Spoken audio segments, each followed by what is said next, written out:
Alright, what's going on, guys? Grace Bryce here. Hope you guys are well. In today's video, we're going to be talking about calibration settings, guys. So stay tuned and let's dive into it. Alright, so I've been getting multiple questions on the channel to do a video about the calibration setting in order to help. So in this video, I'm going to be talking you through what I'm using, why, and the reason and the effect the changes I made it has on my riding style to get quicker. Alright, let's head over to the settings, guys. Alright guys, so you want to head over to the settings and get over to the control menu, slide over to the calibration settings, and we're going to be starting with steering. The first thing you need to be changing here is the linearity, but before we get to that, let me talk about the dead zone real quick. So dead zone for me is set to 0 because higher dead zone cuts off the first input unless you have a bad thumbstick or something like that, so you don't really need it to cut out your input. So that for me is set to 0. Linearity is a bit more interesting because what linearity does is change at what point the speed of your controller moves. So that means your input is constant at always. It doesn't really suddenly speed up or something like that. It just kind of progressively move from A to B. For me, 140% works well, depending on how good or how not that good you still are riding MotoGP 2023. I think 140% is kind of sweet spot for me.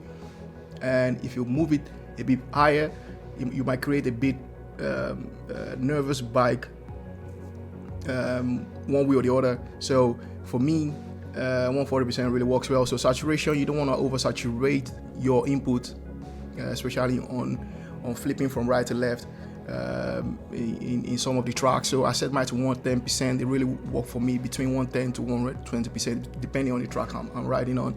And the settings I have with the suspension and also the inclination of the bike. So 110% will really work for me well. It just kind of give me the better capability to turn in the bike much sharper and much responsive in a short and very tight bend. So filter pressure for me is set to 0. So basically what filter pressure and also release does to your feeling in the game is basically smooth out your input and add a bit of a delay. So filter pressure, I don't really need a whole lot to filter out, so I left this one to 0. The release is where I'm much interested in, so I set this one to 20%. I might be, upping it a little bit in the future video, but for me right now, this works well, and I feel comfortable riding and pushing the bike. Moving over to acceleration, dead zone here, definitely 0. You don't really need to cut out your input. And linearity, I set it to 70%. So the reason why I set it linearity to 70% is it really helps me at the initial first acceleration input. So when I put it 100%, I feel like when I get onto the gas, it helps mitigate and minimize how the bike try to stand up. The problem a lot of people are facing, which are also losing a lot of time because of it. So putting linearity 70%, I feel like it works for me very well. So that's why I'm putting it to 70%. And saturation, definitely don't change anything here, because if you oversaturate your input, you will get a sudden sharp burst of reaction, and which you don't really need, because basically what the saturation does is it moves the endpoint from A to B a bit shorter. The shorter you set it, the more sudden the reaction is to the rear wheel. So you want to have a smooth transition from the engine power to the track. So that's why I'm putting it just 100%. I don't change anything with it. Filter pressure here is set to 0, and filter release is set also to 0. Alright guys, moving over to front brakes. So dead zone here at front brakes also set to 0%, and the linearity is set to 110%. So like I explained already with the acceleration, also the steering, it means your input is constant at always and it doesn't speed up. So this kind of progressively help you when you hit the brake. So the higher you set the linearity here, it doesn't actually mean the smoother, because you want the first grab to be good, so that you can modulate and progressively stop the bike. So when it's too when the gap is too wide, then you might be having problem to get it back to stop. So for me right now, 110% I feel is the sweet spot. You might be comfortable or more comfortable with maybe higher settings, and yeah, so this is what I'm using here. Saturation, like I said already, you don't want to oversaturate your input, especially on braking with the stoppy and all the, you know, problematic things a lot of people are facing in the game with the braking. So you just want to leave this one to 100%. And the also problem is you don't want to lower the saturation, because when you lower it, it means from your input from A to B, or from A to Z of your input, it will be longer. So when you hit the brake, yeah, you will get a smooth and progressive reaction, but you won't be able to stop the bike much quicker. So I feel like leaving it as standard is what works for me for now. In the future video, I might be, you know, exploring more in here. Filter pressure for me for 20%. I feel the difference here on braking. When I release the brake, it kind of helped me smooth out the jittering and also some of the movement of the bike. So that's 20% work for me here. And filter release, the same thing, 30%, and kind of smooth out my input on the release. Rear brake. So I set this one to 90% saturation because the rear brake is very